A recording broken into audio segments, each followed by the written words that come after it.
شرکت‌های هواپیمایی تاجیکستان رسما امروز اعلام کردند که اکثر پروازهای خود را به سمت روسیه اختصار کردند یا کاهش دادند. شرکت سامان ایر روز 18 مارس با نشر یک بیانیه اعلام کرد که به دلیل منع ورود شهروندان خارجی به حدود روسیه مجبور است از 18 مارس تا 1 می پروازهای خود را به همه شهرهای روسیه کاهش بدهد. شرکت سامان ایر میگوید به خط‌سیرهای برگشت به تاجیکستان غیر از افرادی که از چین، ایران، افغانستان، ایتالیا و کره جنوبی آمدند و یا دوام 14 روز به این کشورها سفر داشتند دیگر همه اجازه پرواز دارند. سامان ایر محدودیت‌های جاری شده در پروازها را چاره‌های موقتی گفته اعلام کرده است که مبلغ چپته‌های مسافران برگردانیده می‌شود. به گفته سامان ایر اگر این مسافران خواهش داشته باشند چپته‌های آنها به مهلت بعدی گذرانیده می‌شود. همچنین شرکت هواپیمایی تاجیک ایر هم اعلام کرده است که خط‌سیرهای قبلا تصدیق شده خود را به سمت دوشنبه مسکو در روزهای 20، 21 و 22 مارس انجام می‌دهد. اما در این خط‌سیرها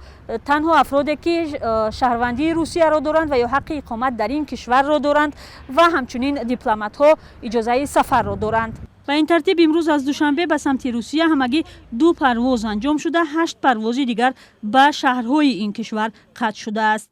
قطع پروازها مخصوصا به سمت روسیه اکثر مسافران را در تاجیکستان سرسان و سرگردان کرده است. راه محکم هنوز ما پریده نمیتونیم، باید 22 مارس میپریدیم.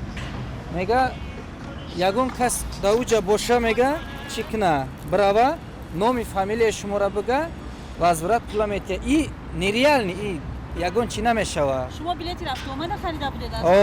اوه ما قرض کردم گفتم بلیت گفتم اگر نشه پول میگیریم برای قرض مونده کنیم.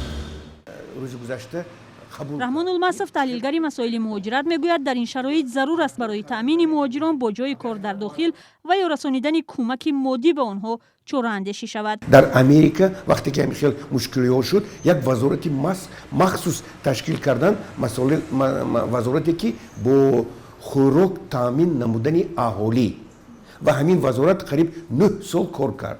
یعنی آدمایی که بیکار موندن، آدمایی که از جنگ برگشتن یا که شرایطشون وزنی شد، آنها رو هر روز 2 مرتبه یا که 3 مرتبه خوراک میدادن. یک گروهی مخصوص تشکیل کردن که با شرایطشون وزن خانه به خانه خوراک تقسیم میکردن. یعنی ما باید حاضر تجربه جهانی رو آموزیم و کسی که امکانیت دارد با مهاجران یاردم خودش رو دریغ ندارد.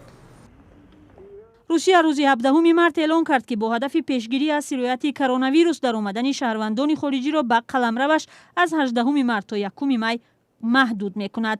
این تصمیم در حال گرفته شده است که ماه‌های اپریل و می موسم بهاری رفتن مهاجران کره تاجیک به روسیه است.